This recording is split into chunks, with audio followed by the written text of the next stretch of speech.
Olá amigos, estamos começando mais um programa Sala de Visitas pela TV Câmara São Paulo. E hoje, com muita honra, está aqui participando do programa conosco o Dr. João Pinheiro, que é especialista em várias áreas, entre elas radiologia geral, clínica geral e endocrinologia, fisiologia esportiva clínica, nutrição esportiva clínica, medicina estética e também na atuação em relação à química farmacêutica, bioquímica clínica, genética clínica. Olha, se eu vou falar tudo que o Dr. João Pinheiro está preparado para discutir conosco no programa, eu irei levar muito tempo.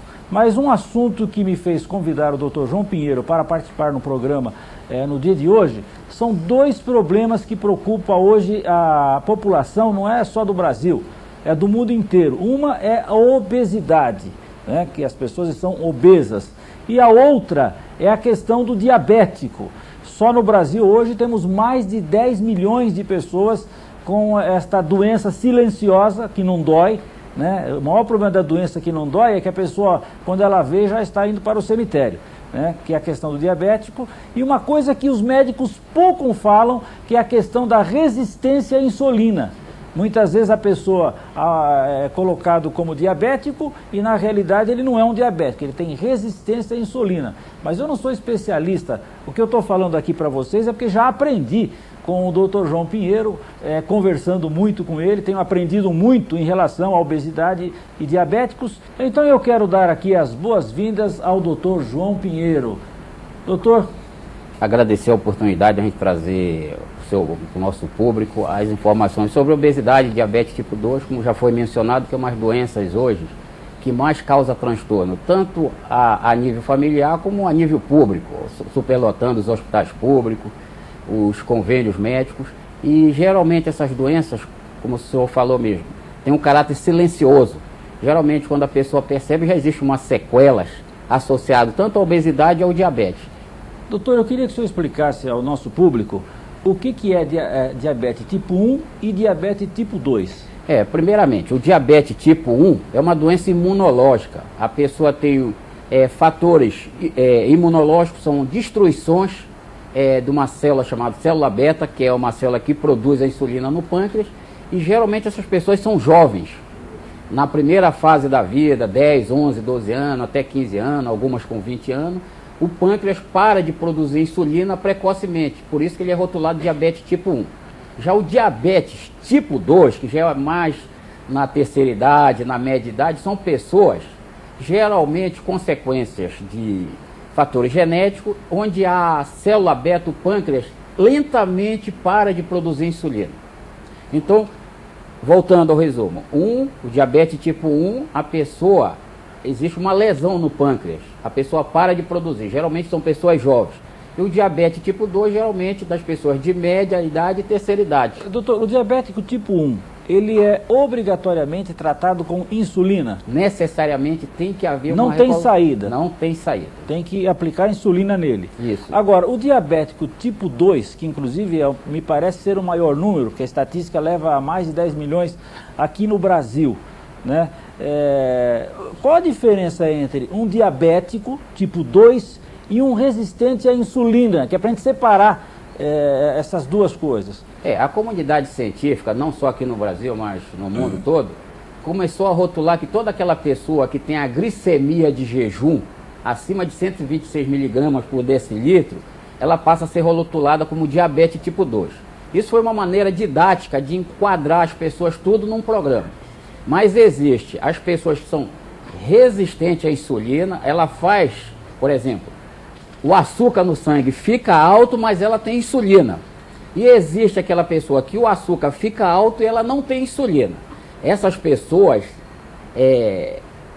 elas são tratadas de maneiras diferentes. É como o senhor mesmo me ensinou, né? A pessoa que é diabético é aquele que o pâncreas produz menos insulina do que aquilo que o corpo precisa. Isso. Esse é o diabético. Esse é o diabético. É o pâncreas que já virou preguiçoso, que está mal e que ele produz menos insulina. Isso. E o resistente à insulina é aquele que ele fabrica mais insulina do que o necessário. Que o necessário, isso. Perfeito, a classificação é isso mesmo. Então, Só que o tratamento são diferenciados, a medicação é diferente. E a própria atividade física também, em algumas situações, são diferentes. Me dá um exemplo, como tratar um diabético, por exemplo. Como é um diabético? O diabético clássico? Clássico, tipo 2. O tipo 2. O diabético clássico, por exemplo, ele não produz mais insulina. Ele não produzindo a insulina, é óbvio que ele se alimentar de substâncias como doces em gerais, bolacha, pãozinho, esse negócio, a glicemia vai subir. Por quê? Para o açúcar entrar nos tecidos, ele precisa da insulina. Como ele não tem insulina, esse açúcar vai subir no sangue. O que acontece? Mas nem todo diabético ele é necessário insulina. Porque o músculo dele foi resistente a vida toda, não trabalhou com a insulina. Mas quando ele faz uma atividade física adequada, cada pessoa com peso, com a sua idade, tem um tipo de atividade física adequada para isso. Até caminhar no parque do Ibirapuera, no Parque da Água Branca, existe uma atividade física necessária para essa pessoa. Ou na rua da casa dele, né? Ou na rua da casa dele, mais fácil uma atividade física. Então, no caso da pessoa que ele é resistente à insulina e tem muita insulina, eu queria que o senhor dissesse qual o caminho para a pessoa resolver esse problema. Geralmente procurar o seu médico, o clínico geral, o endócrino, o cardiologista, onde se faça a dosagem da insulina, principalmente em jejum. A insulina no sangue ela não pode atingir níveis muito altos, porque esse nível alto da insulina vai trazer vários transtornos, tanto como o infarto, como o derrame, a pressão alta e alguns tipos de câncer. E o que acontece? Quando faz esse diagnóstico, então eu vou recapitular. Para você que está em casa, não é necessário só dosar o açúcar no sangue, tem que dosar a insulina, para ver se você ou é resistente ou você é diabético mesmo.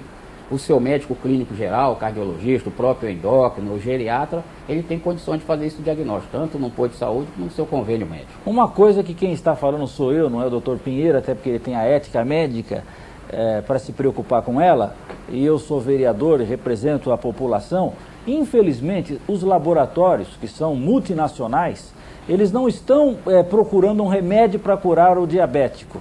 Eles querem um remédio para ganhar dinheiro, porque imaginem vocês, 8 milhões de pessoas comprando remédios para tentar baixar a insulina ou aumentar a insulina, no caso daquele que tem o diabetes. Então os médicos, né, que me perdoe você médico que está me assistindo, mas você sabe que eu estou falando a verdade. Né, os laboratórios vão nos consultórios médicos e dão amostras grátis, né, para os médicos, que é para popularizar um determinado medicamento e a população ganhar dinheiro, a população não, e os laboratórios ganharem dinheiro com a venda de remédios. Mas eu queria que o senhor, doutor Pinheiro, dissesse, no caso da pessoa que tem esse problema com o diabetes tipo 2, que já não é mais o diabetes, é a resistência à insulina, ele precisa de tomar remédios ou ele pode tratar isso sem remédio? Perfeitamente, uma boa pergunta. Hoje, na atualidade, é que eu expliquei. Geralmente, a obesidade, o diabetes tipo 2, sempre andam lado a lado, paralelo. E existe hoje uma preocupação muito das pessoas, né? Não com a qualidade de vida, mas com aspectos estéticos. E existe uma grande diferença entre perder peso e emagrecer. São coisas totalmente diferentes. Numa linguagem seca, quando você perde peso, você queima gordura, queima músculo, queima neurônio. Isso vai voltar em dobro, essa gordura. Quando você fala em emagrecer, é todos aqueles mecanismos que levam que essa pessoa queime só a gordura, utilize só a gordura como fonte de energia quando for fazer uma atividade física. Então hoje é muito comum, dentro das academias, das instruções, eu perdi 600 calorias na atividade física. Isso não significa nada. Essas calorias podem ter vindo do músculo, pode ter vindo da gordura ou ter vindo dos dois. Essa atividade física tem que fazer com que ela queime só a gordura, não perca músculo, senão o cérebro vai reconhecer que essa pessoa está se autodestruindo. A partir do momento que a causa que está levando ela a queimar essa gordura, esse músculo, essa pessoa vai ter mais gordura no corpo. Então, a maioria das pessoas se preocupa com a gordura, mas você tem que se preocupar o que é que está por trás dessa gordura. Então, com relação ainda ao resistente à insulina, só fazer a academia, se ele não tiver uma orientação médica adequada, ao invés de a academia trazer lucro para a sua saúde, ela poderá estar dando prejuízo, se ele não tiver a orientação médica de que forma fazer